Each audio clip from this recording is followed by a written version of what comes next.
Hello!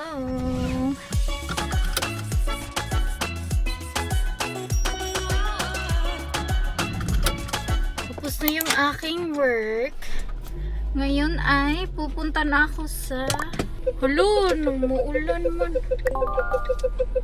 Alam niyo ba kanina nag-snow? Sobrang lakas ng snow kanina. Sobrang tuwang-tuwa ako eh. Ngayon naman, umuulan. Lumabas na sana yung si Mr. Sun eh. Pero ngayon umuulan. Buti na lang talaga nasa sasakyan na ako ng umulan kasi wala akong payong. Sasaglit pala ako sa DHL ngayon. Kasi meron akong package na isa sa uli. Meron akong in-order na wallet. Na-mention ko sa previous vlogs ko na naghahanap ako ng wallet ba pang Pinas. Naka-order na ako tapos dumating na. Malaki man siya. So, isa sa uli ko siya. Sobrang laki niya sa kamay ko eh. Hindi na ako sanay mag long wallet. Dati long wallet yung ginagamit ko sa Pinas. Kasi nga sa amin, puro cash. Hindi pwedeng card yung ipangbayad. Cash talaga. So, ayun. Walang chance na maliit yung wallet. Ngayon kasi ayaw ko talaga mag long wallet, uy. Kaya kailangan ko siyang isa uli. Dala ko siya actually. Maghanap na lang ako ng ibang wallet. Hindi ko pa lang sure kung mag-order ba ako or maghahanap ako sa Teka Max. We'll see. Baka mamaya maghanap ako. Nag-chat sa akin yung kapatid ko, hindi siya uuwi. Nandun siya kay mama. Magkasama sila ngayon dahil pupunta sila sa work ng kapatid ko. Kailangan ng kapatid ko na makipag-usap sa kanyang amo. Kailangan niyang mag-leave sa trabaho for intensive course. Kailangan kasi ng kapatid ko ng 3 weeks na intensive course for B1 kasi kukulangin siya sa time before yung exam niya. Malapit na kasi yung exam next month na. Tapos yung B1 nila, kaka-start pa lang. Dapat siyang mag-intensive.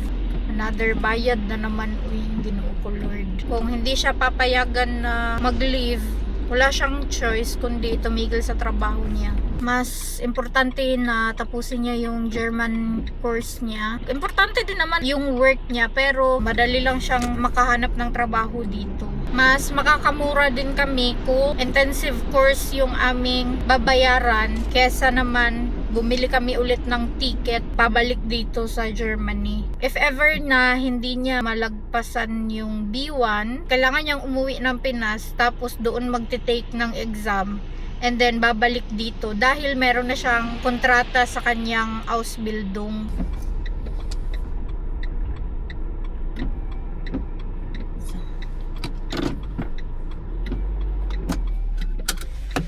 Saglit lang muna ako.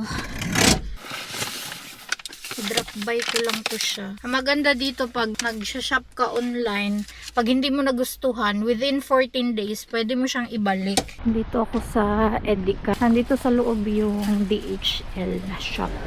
Ayan o. Dilaw. Tapos na ako. As in, sobrang bilis lang. Wala pang isang minute. Ibibigay mo lang yun. Tapos, free return. Manghihingi ka lang ng QR code sa shop na inorderan mo. Tapos, ibigay mo lang yung parcel sa DHL. Diba? Ang bilis lang. Nandito na ako ngayon sa DM. Gusto kong maghanap ng lipstick. Hindi ko alam kung bagay ba ito sa akin na shade. Witty. Pero I think yung lippy at saka itong witty is same lang. Halos magkasing katulad lang sila. Check natin. Pag nagta-try on ako ng lipstick, nilalagay ko muna sa kamay ko before ko siya i-try sa lips. Parang feeling ko same lang siya ng color nung aking nabili. Gusto ko ng maroon pero natatakot kasi ako na baka sobrang pula naman ito sa akin. Gusto ko yung dark red. Balapas-lapas ko eh. I think ito okay siya. Kuha ako ng shade na royal. Yan. I think wala na akong kailangan. Kailangan ko pa pala ng palette. Kasi gusto kong bigyan ng eyeshadow palette yung aking sister-in-law. Time check. It's 4:21. Wala akong ginawa sa bahay. Oy, naglaba lang ako. Konti lang naman yung labahin ko. Susunduin ko na pala si Nico. Kasi it's 4:21 na. Tumawag na siya sa akin at nagpapasundo na siya. Lumabas si Mr. Sun. Kanina malakas yung snow. Tapos malakas yung ulan. Ngayon si Mr. Sun lumabas. Ang nasa weather forecast is uulan ng 4 p.m. Hindi umulan ng 4 p.m. Sasaglit kami ni Nico ngayon sa Globos. Bibili siya ng muesli. Tapos gusto ko sumaglit sa Teka Max. Baka kasi may wallet doon na matsyempohan ko. Yung pasok sa gusto ko ba? Gusto ko ng long wallet na flap lang. And then, meron siyang coin purse. Wala akong makita, uy. We'll see. Sasaglit ako ngayon. Sabihan ko si Nico na sasaglit kami sa Teka Max. Ayaw na ayaw ni Nico pumasok sa Teka Max, uy. As in. Nakalimutan ko. Hindi pala ako nakapag-video nung wallet na na-order ko. Tapos, binalik ko. Nakalimutan ko talaga, uy. Kanina ko lang na-realize. Hello? Nagsauli ako ng wallet ni, hindi ko man lang yun na vlog. Maganda sana siya na wallet, as in maganda siya, from Valentino. Super ganda niya, as in. Kaso nga lang sobrang laki naman, uy, para naman na siyang wallet on chain, para na talaga siyang bag, uy. Yung bag ko maliliit lang sa Pinas. Meron akong dadalhin na bag para sa Pinas. Medium size pero maliit yung sa loob ba. Hindi siya yung malaki, bulky. Basta handbag lang siya. Tapos binili ko din yun extra sa may Teka Max dahil dadalhin ko siya sa Pinas. Bale, yun yung ibabag ko sa Pinas. Kasi yung mga bags ko sa Pinas, binigay ko na sa sister-in-law ko.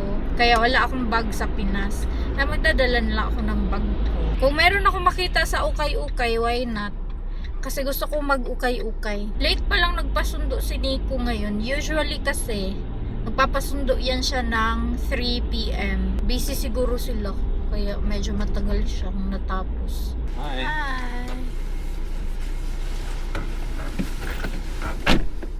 Na? Na. We wollen talk.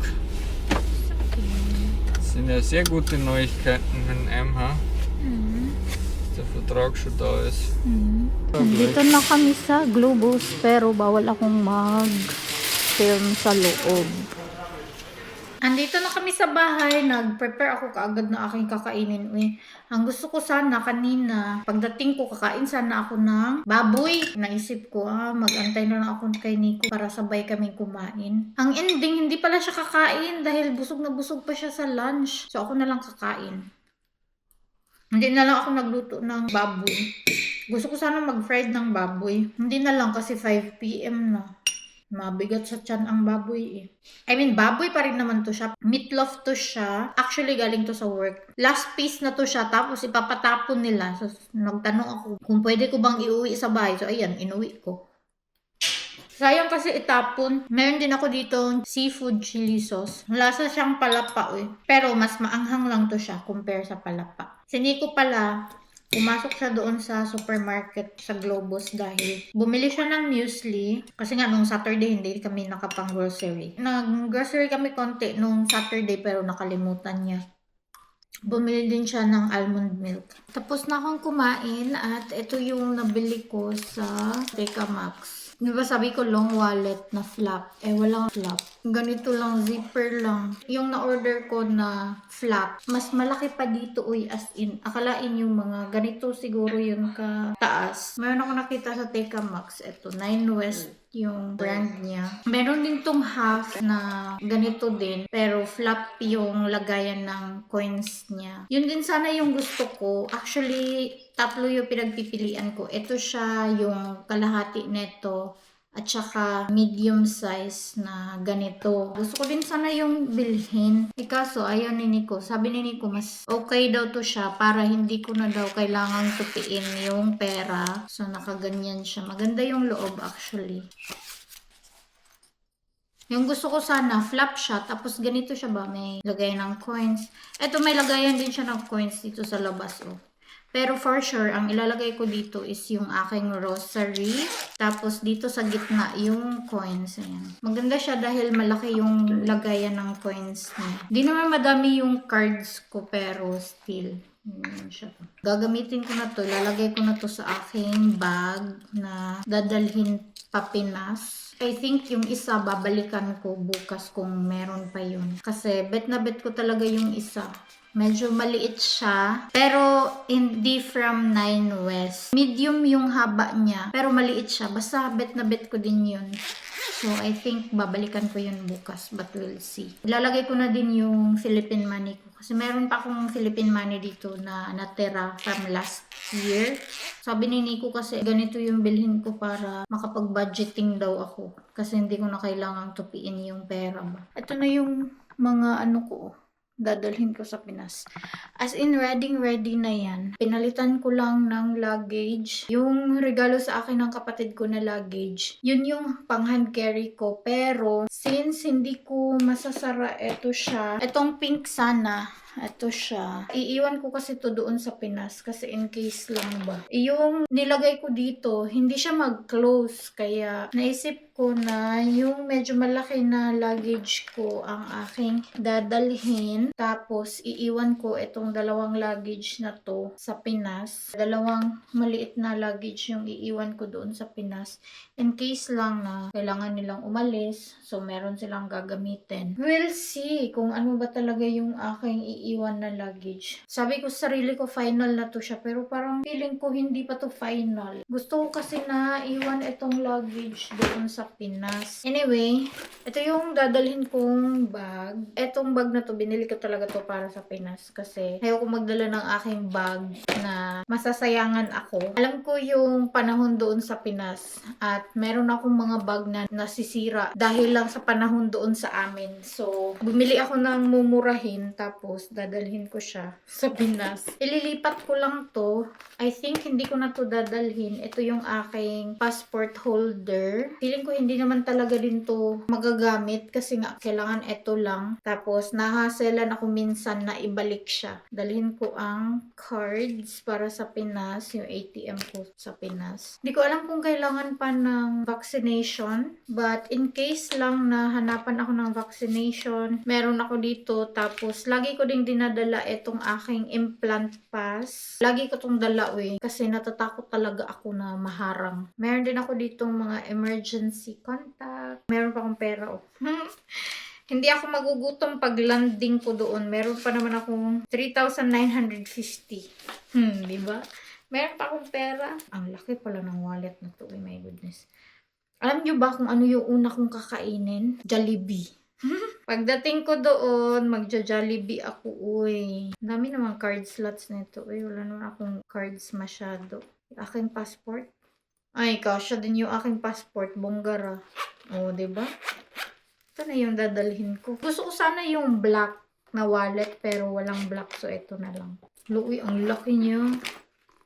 I think tatanggalin ko tong inner niya. Meron kasi ito siyang detachable na pouch para sa gitna. So, feeling ko hindi ko naman na to gagamitin. Yan siya. Zippered din yan siya. After kong magamit ang bag na to, iiwan ko din to siya sa Pinas. Meron pala ako ditong coins. Dalhin ko din to. Uy, yan diba? 4,000 pala yung pera ko kasi meron ako ditong tagto 20 20, tapos 10, dalawang 10. Wala, meron akong 4,000 plus. Diba? Hindi na ako magugutom na ito. Parang feeling ko, tatanggalin ko din tong cover niya. Tatanggalin to siya sa immigration. Tatanggalin ko na lang din. Pinapatanggal din to kasi Iwan ko na lang itong case. Para kasyang-kasya to sa aking wallet. Kasya naman siya pero mas magkasya siya pag walang case. Tapos smooth yung pagsara ba. Pagsara at saka pag-open. Lagyan ko na lang to ng kung anik-anik. Kailangan ko lang ng hand carry na bag for my clothes. Kasi gusto ko sa hand carry ko na lang ilagay yung mga damit na susuotin ko. Pamalit ko. Kasi nagpapalit ako ng damit pagka-land ko sa, I think sa Dubai ako mag-layover. So, meron akong time na magbihis para Pinas. Para hindi na ako magbubukas ng check-in luggage ko. Nilalagay ko din ang aking pamalit from Cebu to Usamis. I'm ready na. At tapos na ako. We'll see na lang talaga kung final na ba talaga tong aking hand carry. Kung hindi ba ako magpapalit ng hand carry. I-end ko na tong vlog. Thank you so much guys for watching. I hope you enjoyed this video. Please like and share if you did. Leave a comment below, follow me on my social media accounts, and please don't forget to subscribe to my channel and click the notification bell para ma-notify kayo every time na mag-upload ako ng bagong video. And I will see you guys on my next one. Vielen Dank. Tschüss. Gute Nacht. Ampi.